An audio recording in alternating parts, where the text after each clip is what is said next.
Muri iki gitondo cyo ku itariki 13 Ugushyingo umwaka wa 2025 mu mujyi wa Kigali ku Kinamba hazwi nko kwa Rasta habereye impanuka. Akaba ari ikamyo Actros yagonze umumotari wari uhetse umwana w'umukobwa. Uyu mumotari akaba yahise asiga ubuzima. Impanuka yabaye mu masaha muri iki gitondo akaba ari impanuka idasanzwe. Iyi kamyo yari guturuka mu mujyi imanuka ijya Nyabugogo bikarangira uyu mumotari imugonze, hanyuma kubera yuko uyu mumotari yagombye kujya kuyikwepera kuri brodire yo hepfo nuko ikongera ikamuhubanganya akagaruka ruguru ikamukandagira umutwe. Abari bahari bavuga yuko byari ibintu bitangaje ndetse biteye n'ubwo. Iyi mpanuka rero ikaba yabaye by'umwihariko kubera ko uyu moto yari yaturutse ruguru, uyu mumotari amaze kwikanga ikamyo ibi moto igonga brodire nuko isubira hepfo yongera igaruka ruguru nuko agoma ipine y'imodoka y'inyuma nuko ibiramukandagiye. Iyi mpanuka idasanzwe ikaba yatangaje benshi. Gusa uyu mumotari imoto yaratwaye akaba ari moto mu bwoko bwa Supiro. Izi moto zo mu bwoko bwa Supiro muri iyi minsi zimaze iminsi zikemangwa kubizananege bwazo. Ibi bikaba biri mu byatumye abantu bazibazaho cyane kuko n'uyu mumotari wakoze impanuka yaratwaye moto mu bwoko bwa Supiro. Iyi kamyo y'ubwoko bwa Actros ya kampani ya Bralirwa yari impanuka ndetse ifite umuvuduko udasanzwe. Bikaba bivugwa yuko uyu mumotari ubwo yari mu muhanda yabaye nk'imudepansa ikamusanga mu mukono we igahita imukandagira.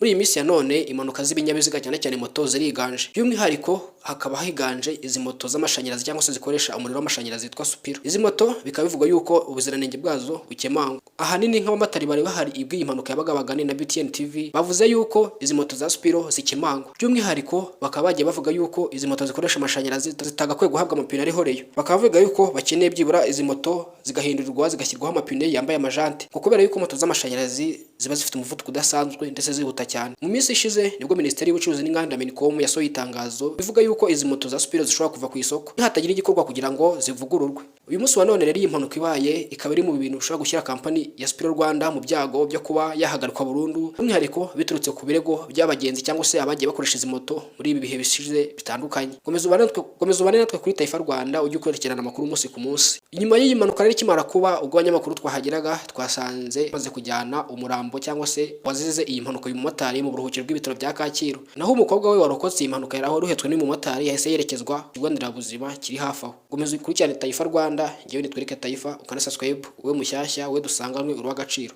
Uzubane nanjye ndagushimiye.